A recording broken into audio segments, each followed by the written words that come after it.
everyone, as promised, I am doing chapter by chapter on this book called Wicca, A Guide for the Solitary Practitioner.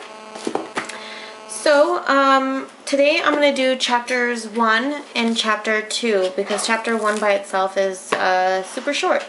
So let's see, chapter 1 is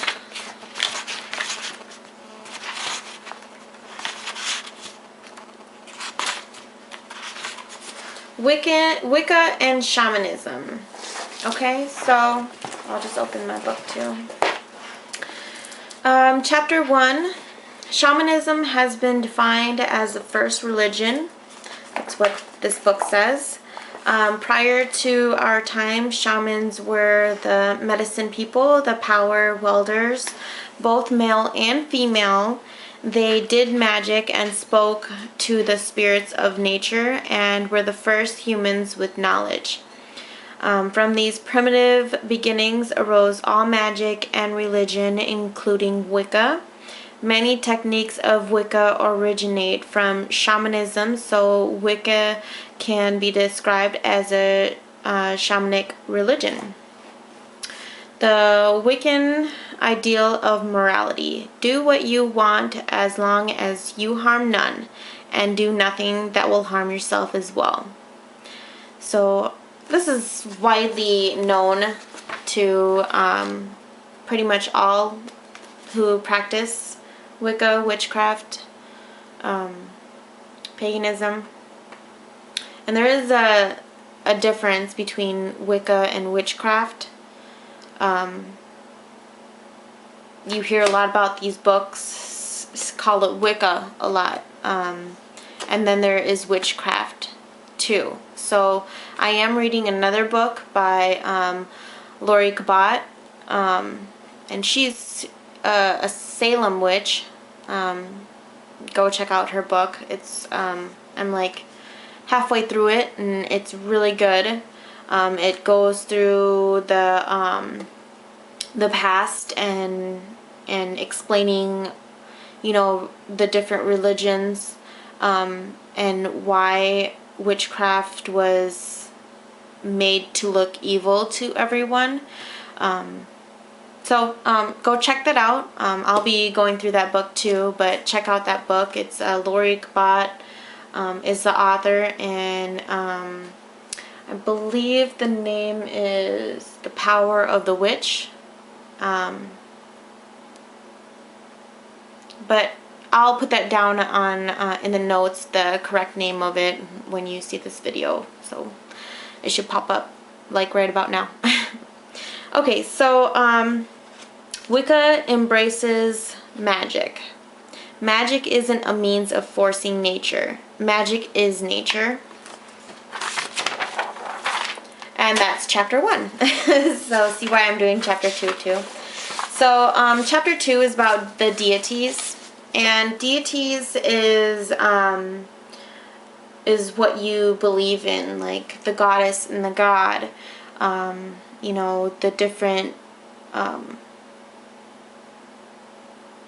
like Artemis and Diana and Pan and just numerous others, you know, down the list of different gods and goddesses.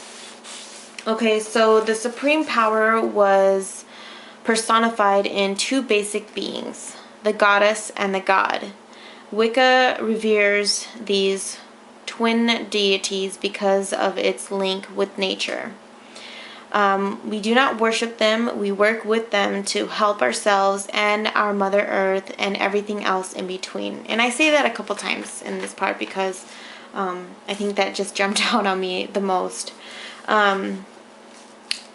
A lot of other religions, they pray and want them to fix whatever's happening to them instead of, you know, helping themselves fix themselves.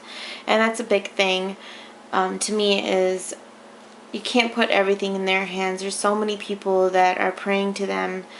You can only ask for their help to help yourself. Okay, so when envisioning the goddess and the god, we see them as well-known deities of ancient religion, aka Diana, Pan, Isis, Hermes, Hina, Tammuz, Hecate, Ishtar, Keraden, Thoth, Tara, Avidia, Sybil, Inanna, Maui, Ea, Athena, Lono, Marduk, are just to name a few. The goddess and god are equal. The ideal is the perfect balance between the two.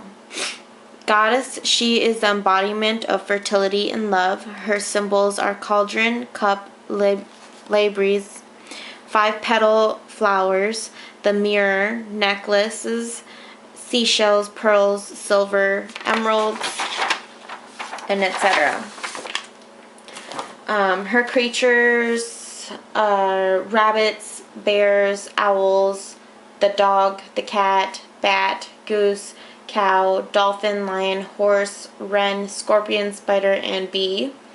And the goddess has been depicted as a huntress running with her hounds, like Artemis and Diana and Athena. You see a lot of them with spears in their hands and stuff like that. So the god, we see the god as the sun. He is also tender with wild animals. In earlier times, hunting was thought to be ruled by the god, while the domestication of animals was the goddess.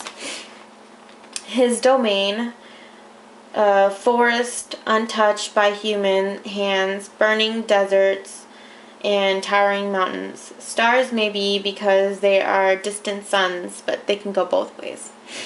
Greening, maturation, and harvest associated with the sun, which leads us to solar festivals in later chapters that we'll talk about. God is the full ripened harvest, which includes intoxicating wine, golden grain, and apples. With the goddess, he also celebrates and rules sex. Sex is sacred, and it's not frowned upon or anything. So, yeah. His symbols: sword, horn, spears, candle, gold, brass, diamond, sickle, arrow, magic wand, trident, knife, and others. His creatures are the bull, dog, snake, fish, stag, dragon, wolf, boar, eagle, falcon, shark, lizard, and etc.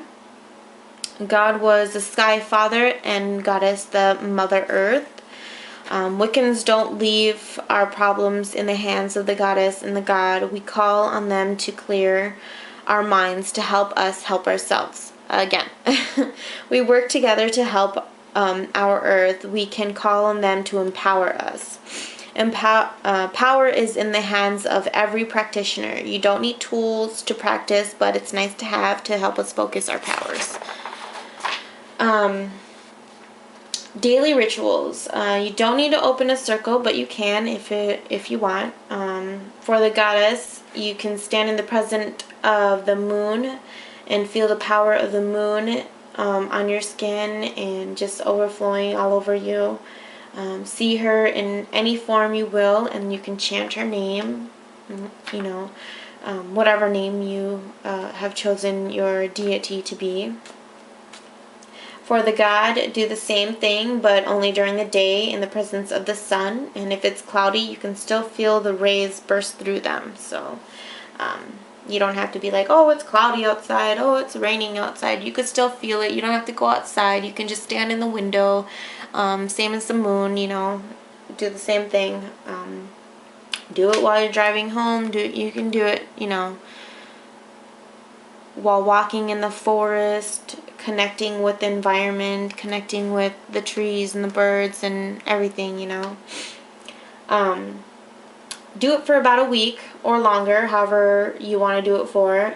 It will help you feel their power more within yourself and feel more ready to invoke them and start doing your rituals with opening the circle and closing the circle and invoking them. You can have a permanent shrine or altar. One that you can have one that's permanent or one that's you can bring out every single time that you do it. And then I just drew a little picture, the goddess candle, flowers, God candle, the censer, and the offering plate. This is just a simple one. There's ones that are way more in detail with a lot of other things, but that's just simple. For me, I don't keep my altar out. I like putting it out and putting it together. It's just something that I like to do. For you, it's up to you. You can do what makes you feel comfortable. Like, I know some people keep their altar out every day, you know, so, but I like putting it back and forth, and the ritual of laying the goddess candle and the God candle and putting the flowers there and lighting the censer and putting everything there. I like that. So, examples of offerings could be flowers, fruit, grains, seeds, wine or milk. You can do bread, you can do anything. But once you're done with that, once you have done your ritual or whatever you were doing, you can wait a day, or right away after, you can bury it in the earth.